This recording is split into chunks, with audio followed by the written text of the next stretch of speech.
tried to swallow and found it impossible. "What should I do?" "You must leave. We'll get you changed out of that dress and I'll burn it. You must leave London immediately before word gets out. I can go with you." "You can't come with me. Your daughter is expecting any day. You're needed here." Plus, Marian would never implicate her maid in her crimes. At 35, Lucy was 10 years older than Marian, and the only friend the Duke had allowed, mainly because he was unaware of their friendship. "Where will you go?" Lucy asked. "I won't tell you. That way you can answer honestly when you're questioned." Lucy grasped her arm to stop her as she moved toward her wardrobe. "You cannot go to your family home in Scotland. They will surely track you there and bring you back to hang. You need to stay clear of your clan lands. It's certain death." Marian nodded in agreement, though that had been her plan. Her father had passed a few years ago. Her older brother would take her in and keep her safe. But she would be bringing trouble to her brother's home. She could only imagine what he would do to keep her safe. She would be putting him in danger by going there.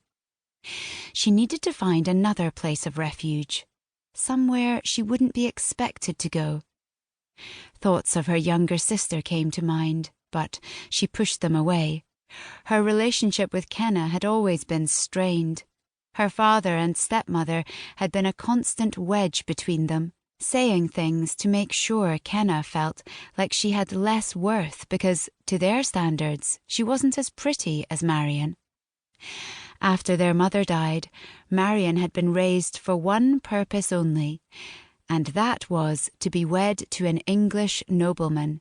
Every moment of her youth had been spent primping and practicing for her debut at London court.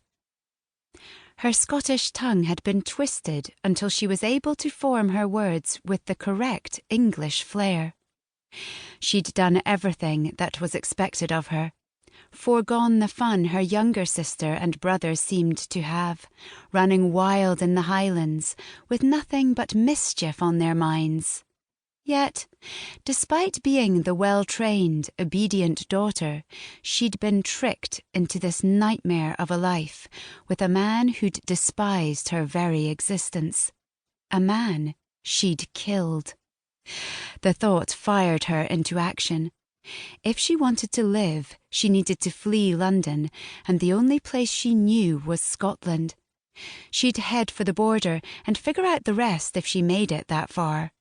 Now that she was free of the horror her marriage had been, she wanted to find a safe place to live, where no man would ever have control over her again.